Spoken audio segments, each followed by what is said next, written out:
Baik, mengawali permenungan ini, saya hendak memetik satu ungkapan yang berbunyi seperti ini.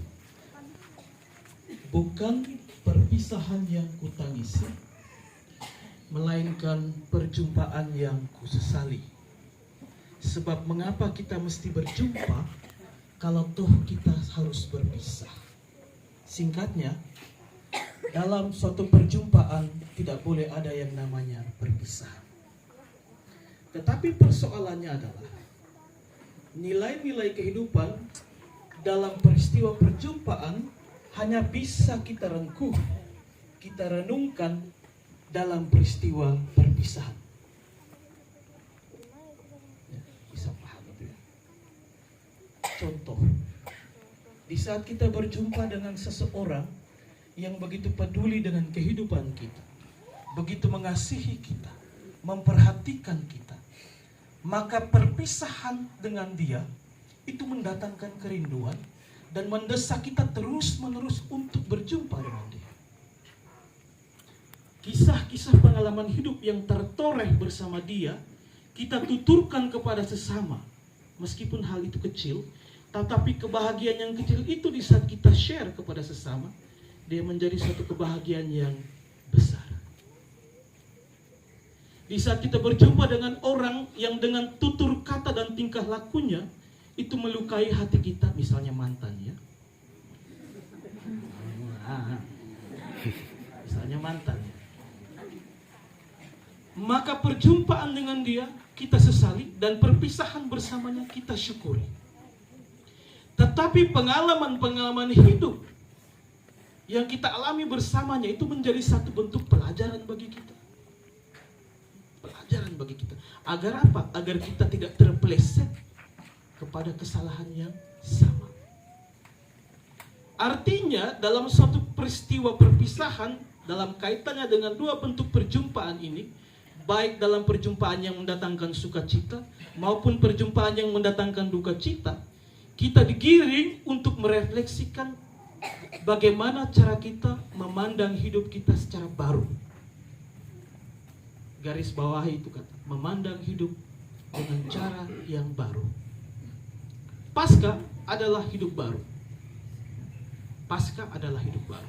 Tetapi persoalannya adalah bahwa seringkali kita juga entah sadar atau tidak terpeleset dalam memaknai kata hidup baru ini.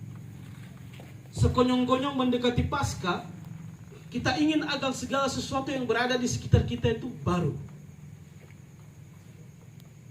Kita ingin agar segala sesuatu yang ada di dekat sekitar baru.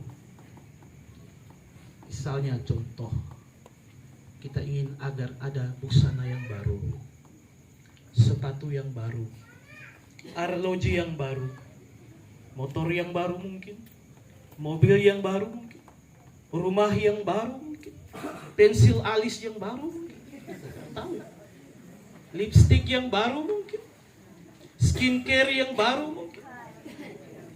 Kalau selama ini kita pakai kacamata, kita ganti lagi kacamata pakai soft lens dengan berbagai bentuk warna-warni. Sore hari kita pakai soft lens warna kuning, orang pikir kita kucing. Malam hari kita pakai soft lens warna merah, orang pikir kita suami. Agar terlihat baru dalam hidup kita. Bahkan dalam kehidupan berkeluarga, karena peliknya problem yang kita hadapi. Mendekati pasca, mertua berdoa semoga dia dapat menantu yang baru. Padahal dia tidak tahu menantunya juga doa semoga saya dapat mertua yang baru. Suami berdoa agar dapat istri yang baru. Istri berdoa agar dia dapat suami yang baru. Segala sesuatu itu menjadi baru. Tahun lalu ketika saya rayakan misa tanggal 25 Desember, misa pagi. Jadi setelah misa itu biasanya ada umat yang datang untuk minta ini, minta itu, berkat ini, berkat itu. Dari kejauhan setelah masuk di sakristi, saya lihat dari jauh itu ada sepasang pasutri. Mamanya, istrinya itu pegang dengan botol air, sepertinya mereka mau minta berkat. Tapi mau semakin dekat dengan sakristi itu bapaknya baku teluk, mama saja. Biasa bapak-bapak begitu. Kalau soal berkat memberkati, dia selalu dia punya istri saja. Baik, masuk ke dalam. Jadi ketika istrinya masuk, saya langsung bilang, Mama, Ekaristi, kelahiran Yesus Kristus ini memang melahirkan Mama secara baru. Mama begitu cantik, lebih cantik daripada hari-hari sebelumnya. Mama bilang, aduh Pater bisa saja begini. Setelah itu hilang konsentrasi mau minta air berkat. Mama tua tidak lama buka dompet. Saya bilang, Mama tuh pasti mau kasih uang. Saya omong dan dia tapi ekor mata di dompet. Kalau kasih keluar uang parang saya tidak berkat ke kepala. Yang keluar itu apa? Soekarno-Hatta tersenyum. Saya dapatkan itu, saya bilang, oh ternyata dari bapak-bapak, ya, dari peristiwa ini saya akhirnya belajar bahwa ternyata teori filsafat jatuh cinta itu yang mengatakan bahwa wanita itu ingin dipuji dan dimengerti benar. Jangan pernah sungkan untuk memuji pasangan hidup Anda. Jangan pernah sungkan memang. Kalau dia sudah memuji dan dia mulai berkata, Bapak mau makan apa? Oh, itu kamu pegang sudah. Itu kata kunci dalam kehidupan.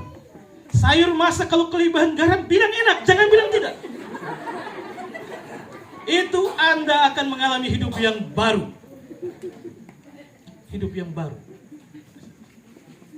Hidup yang baru.